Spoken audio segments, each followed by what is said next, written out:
Amis lecteurs de comics, vous avez été une nouvelle fois entendus puisque vous avez été nombreux à réclamer le retour de la série culte Spider-Girl. Voici qu'elle pointe le bout de son nez dans la collection intégrale. Oui, les lecteurs sont entendus puisque depuis des décennies et depuis des années, vous réclamez des séries comme New Warrior, comme Thunderbolt, comme Howard the Duck. Et bien ces séries aujourd'hui font l'objet de réédition. Panini finit par tout rééditer pour plusieurs raisons. Il y a une demande, vous êtes là. Les gens sont nostalgiques des comics des années 90 et de ceux d'avant. Et il y a, quand il y a un lectorat, ça veut dire qu'il y a un public, ça veut dire qu'il y a des clients, des gens désireux de retrouver ces séries. Et donc ça fait de toutes ces séries un succès. C'est toujours étonnant de voir le succès des intégrales, de montrer que sur des collections plus classiques, certains personnages ont beaucoup de mal à exister, mais que sur des intégrales, eh bien, des personnages un peu oubliés ou des personnages du passé, des gens comme Dazzler, Howard the Duck, comme on a dit, eh bien, arrivent à avoir un lectorat, ce qui prouve que eh bien, la majeure partie du lectorat, c'est des vieux lecteurs de Strange qui aujourd'hui se réjouissent d'avoir ces belles collections. Il y a des gens qui n'achètent que des intégrales. Il faut vraiment comprendre qu'il y a des gens qui n'achètent que des intégrales. Et voilà pourquoi le Spider-Girl de Tom DeFalco et Pat Olliffe nous revient dans cette collection. Alors Spider-Girl, c'est quoi? Spider-Girl, c'est d'abord un personnage, c'est le personnage de May Parker, qu'on appelle Mayday. C'est la fille de Peter Parker et Mary Jane Watson Parker. Elle a hérité des pouvoirs de son père et elle devient la nouvelle Spider-Girl.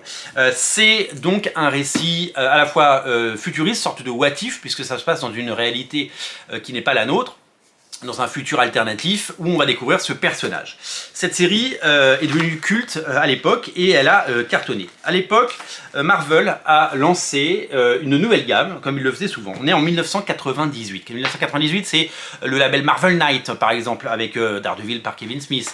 C'est les Inhumains de Paul Jenkins et de Jaeli. C'est toutes ces séries qui nous sont arrivées et qui ont cartonné, notamment, je pense au Punisher, pas le Punisher, c'est arrivé après le Punisher. Black Widow de J.J. Jones.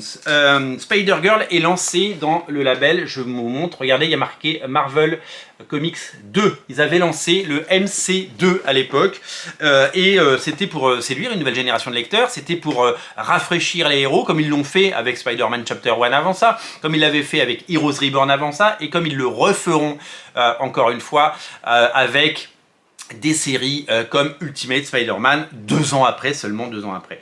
Donc c'est une sorte de Ultimate Spider-Man au féminin, avec la fille de Peter Parker, et avec cette volonté de séduire un nouveau lectorat. Il y avait plein d'autres séries qui étaient sorties dans ce label, et c'est la série, on se souvient notamment de la série Juggernaut. Il y avait le fils du Juggernaut, le fils du Fléau, qui était là. C'est donc toujours dans ce label MC2 qui a disparu. Le label MC2, il a disparu assez rapidement. En fait, chez Marvel, ils lancent souvent des labels comme ça. Je vous montre la couverture. Alors, là, j'avais le numéro 0 et ça, c'est le numéro 1. Voilà, donc cette couverture iconique. Et puis, vous voyez, le logo, l'ancien logo Marvel avec le 2 en dessous. Voilà, donc il n'y avait pas eu tant de séries que ça. Et la seule qui a, entre guillemets, survécu au label, c'est celle-là. Après, elle a intégré, il y avait juste marqué Marvel Comics, mais il n'y avait plus marqué Marvel MC2. Ils avaient enlevé le 2. Et pourquoi ils avaient enlevé le 2? Tout simplement, alors jusqu'au numéro 12, il y a encore le MC2, parce que je viens de vérifier, regardez. Et bien parce que les autres séries se sont arrêtées, il n'y avait plus qu'une série. Un petit peu comme quand ils ont lancé le label Tsunami, où il y avait eu plein de séries. La seule qui a survécu à l'époque, c'était les Runaways, qui a eu droit à une autre saison sans le Tsunami, parce que le logo a disparu très très vite. Voilà, il y a plein de séries comme ça qui continue malgré le fait que le label n'existe plus. En tout cas, le personnage est devenu culte, la série a réjoui les fans et la série a trouvé son public, ce qui fait qu'elle a duré. Elle a duré sur des dizaines d'épisodes et donc on a cette première intégrale je trouve ce dessin génial, ce dessin vraiment génial. Pat Olliffe, donc un vieux briscard de chez Marvel, s'est chargé de la partie graphique dans un style assez classique finalement pour l'époque et puis c'est Tom DeFalco. Pat Olliffe, il avait déjà fait du Spider-Man avant, bien sûr.